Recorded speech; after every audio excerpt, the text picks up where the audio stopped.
Hi everybody, Dr. Zach here. Welcome back to our 31-day gut check challenge.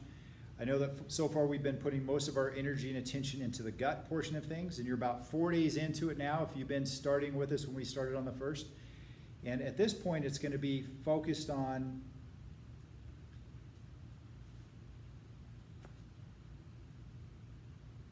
Hi everybody, Dr. Zach here. Welcome back to our gut check challenge. The first portion of our challenge has been really focused on the nutrition side of it. Cleansing, getting rid of some stuff that we don't want in our diet, and actually adding things that are going to be beneficial for healing and detoxifying our gut. As we increase the health of our gut, it actually has an impact on every other aspect of our body. So our immune system is going to be boosted, our energy level is going to change, we're going to see hormone balance start to manifest. Increased brain function, increased clarity with that. So continue with that. If you have any questions on what's going on, be sure to reply to us and we'll get those questions answered. Today I want to transition into the next portion, which is going to be the movement part of our challenge, getting movement back into your body.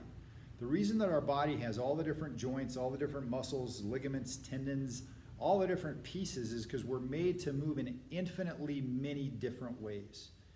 Unfortunately, our lives have become so structured that we're always walking straight ahead on flat surfaces, and we rarely get a lot of variety into the movement that we do. We sit and we have the same habits day in, day out. And so what happens is we don't move things the way that they should. They start to become more rigid. They become more susceptible to injury and other problems that can come with that, with balance, with coordination, with reflexes, and so forth. So today we're going to start waking that back up. And we're going to start with your feet. Your feet are actually the foundation of your posture, the foundation, the weight-bearing portion of your body. And they're designed with 3 different arches in there that actually serve as shock absorbers.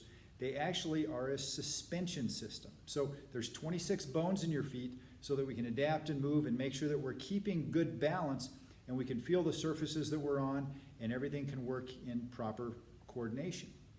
Again, we wear shoes all the time, so those joints tend to start losing some of their function and they don't work as well as they should.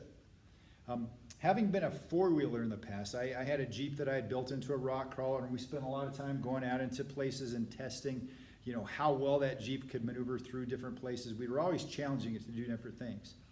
And as I got more and more into actually customizing and building my Jeep, this isn't my Jeep, but this is just an idea of how important a suspension system is. We spend a lot of money customizing the suspension on a four-wheel drive machine so that it actually articulates. It actually has more flexibility, can maintain connection with the ground with all 4 tires at all times if possible. That gives us the best traction, the best stability, the less likelihood of rolling over and creating other problems. So I want to show you this quick video that gives you an overview of a Jeep that doesn't have good articulation in the suspension, and then what they did to modify it and the changes you'll see with that. So I want you to see as we look at this, let's get this started here. You'll see this guy maneuvering through here, and as he starts to climb here, this tire comes way off the ground, and then as a result the Jeep tips. This isn't very good articulation. This is kind of what would come stock on a Jeep. They're still pretty good at getting around, but not great. So what they do is they come back and they actually change the articulation. They disconnect a couple pieces that have locked that into place so that they can get it doing what it needs to do. So here we're looking at this. It's going to be the same Jeep coming through the same area. But now I want you to watch what happens with this wheel here. Is it drops way down in there. It's no longer floating. The Jeep's no longer tilting, and we still have traction coming with that. That's what articulation does for you. That's an important thing when we start looking at a suspension system. So with your feet, that's where we're going to get started today. So hold tight. I'm going to show you some good foot exercises to start increasing mobility in your feet.